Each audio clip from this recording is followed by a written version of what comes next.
ازيكم يا شباب، اهلا بكم في برنامج السينيور. ده الجزء الثالث او الفيديو الثالث في سلسله شرح جهاز التنفس الصناعي. اخر حاجه خدناها ووقفنا عندها هي الالارم اوف الميكانيكال فنتيليشن وازاي بستجيب ليه. ان شاء الله بقى النهارده هنكمل اخر جزء في شرح جهاز التنفس الصناعي.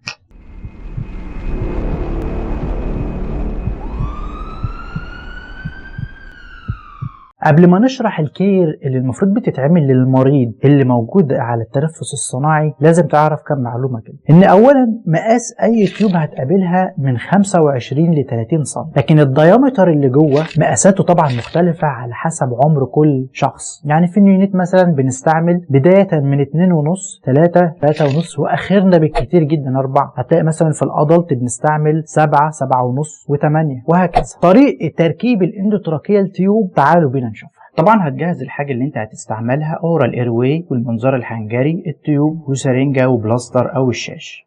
بتحط المريض في الفلات بوزيشن وبتظبط البوزيشن بتاعه. بعد كده بتحقن المريض بالسيديشن علشان ينام. بتجيب المنظار وتبدا تخش لحد ما تشوف الفيو واضح جدا قدامك. بعد كده بتاخد التيوب وبتركبها بالراحه جدا. بعد كده بتوصل البيشنت على الفنت وبتثبت التيوب ببلاستر او شاش. لو فضل المريض عندك اكتر من اسبوعين على جهاز التنفس الصناعي، لازم بنحول من الاندوتراكيال تيوب للتراكستومي. والتراكستومي ده عباره عن فتحه بتتعمل في القصبه الهوائيه. التراكستومي الدكتور هو اللي بيحدد مكان الفتحه بالظبط اللي هتركب فيها التراكستومي. بعد كده بيبدا يفتح الطبقات كلها واحده واحده لحد ما يوصل للتراكيه، وفي الاخر اول ما يوصل بياخد التراكستومي يبتدي يدخل الانبوبه جوه. بعد كده بيثبتها من الطرفين بغرزه والشريط اللي بيلفه حوالين رقبة المريض. طيب، موضوع تثبيت الاندوتراكيال تيوب، طبعا كلنا بلا استثناء بنستخدم الشاش في طريقة ربط الاندوتراكيال تيوب، والبعض منا بنستخدم البلاستر. انا بقى بصراحة شفت اختراع جديد كده عجبني جدا وحبيت اشاركه معاكم. اول ما بتفتح العلبة بتلاقي التثبيت. على طول بتشيل التثبيت ده وتشيل من الجنبين البلاستر، هتلاقي الديودات. بتاخد التثبيت وبتروح بتثبتها على خد المريض. هي طبعا حلوه لان فيها جزء بديل للاورال ايرواي بتثبت فيه التيوب علشان المريض ما يعضش على التيوب بسنانه وممكن يقطعها. بعد كده بتثبت التيوب كويس وتلف الشريط البلاستر. بعد كده بتضغط على الكلامب وتتاكد انها قفلت عليه. بتكمل باقي التثبيت عادي حوالين رقبه المريض. واحلى حاجه انك ممكن تحرك التيوب شمال ويمين، تعمل سكشن براحتك من غير اي مشكله خالص. اما بالنسبه للتثبيت بتاع التراكستومي، هو على طول في شريط بيجي مع التراكستومي بتربطها من الطرفين وبتشدها وبتربطها كويس. بتحط تحتها ممكن دريسنج وبتتغير على حسب الكتير. نيجي بقى الموضوع السكشن ده. كتير مننا بيعمل سكشن روتينلي، يعني بيخش على المريض كل فترة يعمل سكشن سواء في سكريشن او ما فيش سكريشن. اولا الموضوع ده غلط جدا. السكشن دلوقتي ما بيتعملش غير للضرورة، غير فعلا لو حسيت ان المريض محتاج يتعمل له سكشن في سكريشن ولازم تتشفط دلوقتي. تاني حاجة، وانت بتعمل السكشن ما تحط الصلاين في التيوب. احدث الدراسات قالت ان الصلاين لا بيدوب السكريشن ولا بيقلل القوام بتاعها، ده بالعكس ده بيزود لك مستعمرات البكتيريا اللي ممكن تكون جوه وبتدخل لك المريض في نمونيا. ولما تيجي تعمل سكشن مهمه جدا النقطه دي، انك قبل السكشن وبعد السكشن ترفع الاف اي او 2 100% على الاقل من دقيقه لدقيقتين، وتتاكد ان الساتوريشن بتاعك اكتر من 95 او 96%. طب انا لو حبيت ادوب السكريشن استخدم ايه؟ بدل ما تستخدم الصلاين هتستخدم الصوديوم بيكربونات. حبيت بس اوريكم الكلوزد سكشن. الكلوزد سكشن عباره عن قسطره مغلفه ما بتطلعش من الغلاف بتاعها. الجزء ده بيوصل للتيوب والتاني بيتوصل في الفيت، والانبوبه الصغيره اللي طالعه عشان تعمل فلاش بصلاين.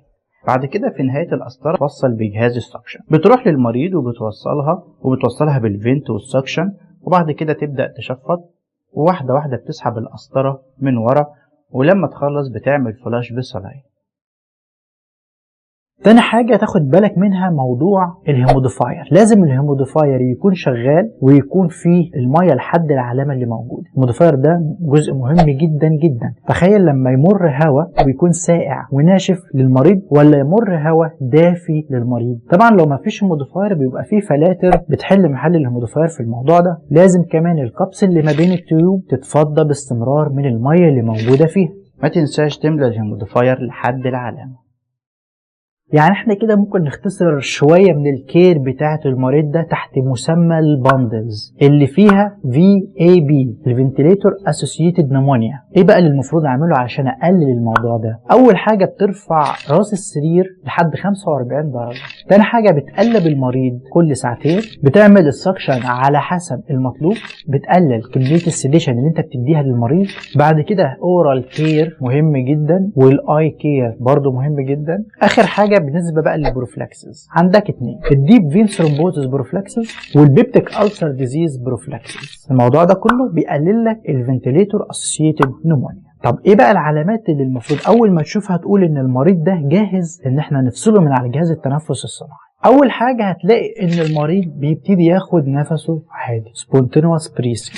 انت وصلت للاف اي او 2 اقل حاجه موجوده، البريشر برضو اقل حاجه موجوده، سحبت اي بي جي ولقيت كل اللي موجود نورمال رينج، يبقى خلاص انت بتاخد خطوه انك هتبتدي تفصل المريض، سواء بقى هو كان على مود السبب وانت هتفصله او كان على البي سي في وانت هتفصله، هتحطه بقى على التي تيوب تي بيس. بعد الفصل لقيت ان المريض مستقر معاك، نفسه هادي، ساتوريشن مينتيند وكله تمام، خلاص تمام مفيش مشكله. بعد فتره بتسحب اي بي جي ثانيه ونشوف الاي بي جي فيها ايه. لقيت بعد كده المريض الساتوريشن بدا يقل، بدا يزرق، او تحس ان الريسبيراتوري ريت بتاعته بدات تزيد، كده انت محتاج ترجع المريض تاني على جهاز التنفس الصناعي. بيتهيألي لحد دلوقتي احنا ما سيبناش اي حاجه في جهاز التنفس الصناعي غير واتكلمنا عليها. ما تنساش بقى لو انت على اليوتيوب تعمل سبسكرايب، ولو انت على الفيس تعمل لايك وشير لو حسيت ان الموضوع مفيد. سلام.